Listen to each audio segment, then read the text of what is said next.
congratulamos-nos que hoje, na Conferência de Líderes, tenha sido aceita uma nossa proposta para o imediato elaborar uma lei com esse objetivo.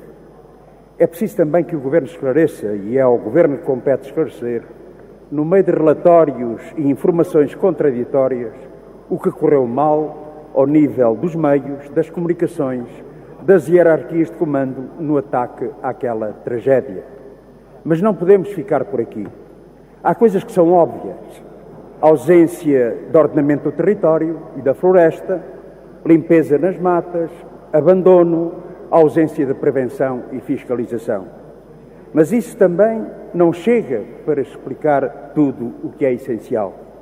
As causas mais fundas desta dramática situação está nas opções de política de direita ao serviço dos grandes interesses económicos.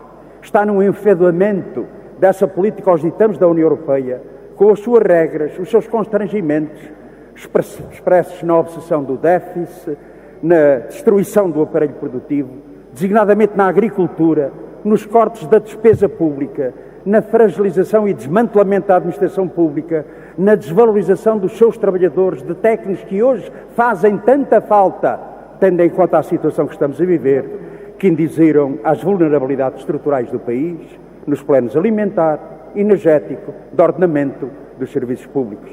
Foram essas opções que conduziram ao ordenamento, ou melhor dizendo, ao desordenamento que temos, ao abandono da produção e do mundo rural, ao despovoamento, às promiscuidades entre os interesses económicos e o poder político, ao desmantelamento das estruturas do Estado. Sim, senhor deputado Passos Coelho, à política o que é da política. Estas opções resultam de uma política de direita de sucessivos governos do PS, do PSD e CDS, que entregou o Ciresp a agiotas que só pensam na multiplicação do capital, que extinguiu os guardas florestais, que fechou os olhos à proliferação de manchas infindáveis de eucaliptos e pinheiros, que destruiu os serviços do Ministério da Agricultura, que encerrou os serviços públicos, que reduziu as forças de segurança à sua expressão mínima. Não foi o Estado que falhou, como alguns afirmam, foi a política de sucessivos governos que conduziu a este resultado. E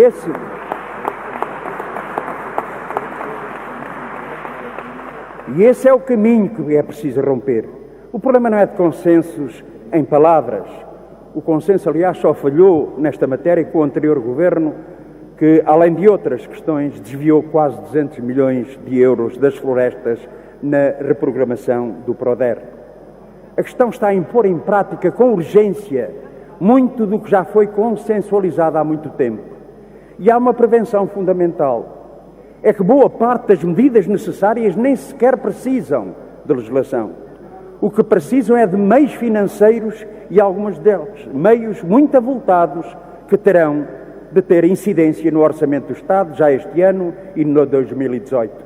A opção é sempre que falamos, provavelmente incompatível com o espartilho do déficit ou das imposições da União Europeia, nomeadamente quanto à solução da dívida. Importa saber se o Governo está disponível para este confronto.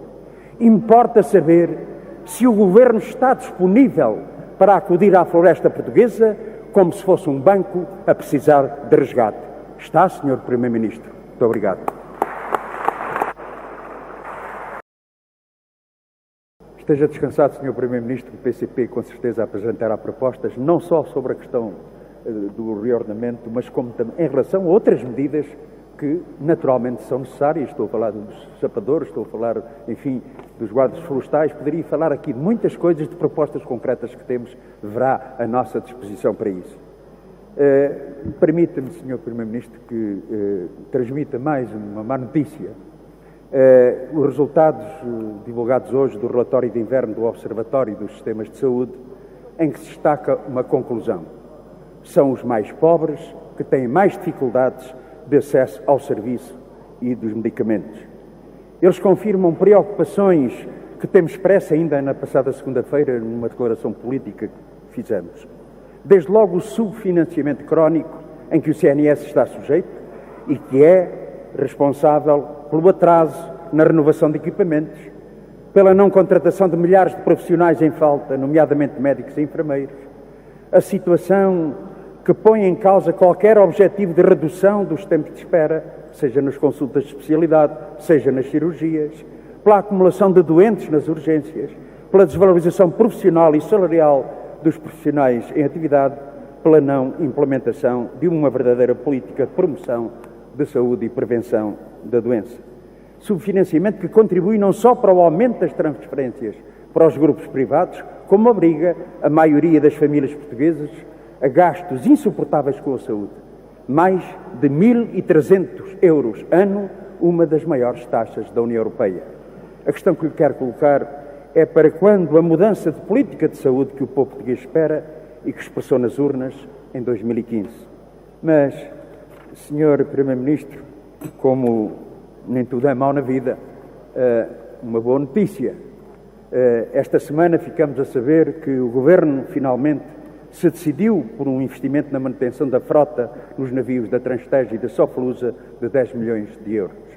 Congratulamos-nos com esta decisão, que não pode ser desligada da persistente intervenção do PCP e da luta dos trabalhadores e dos utentes.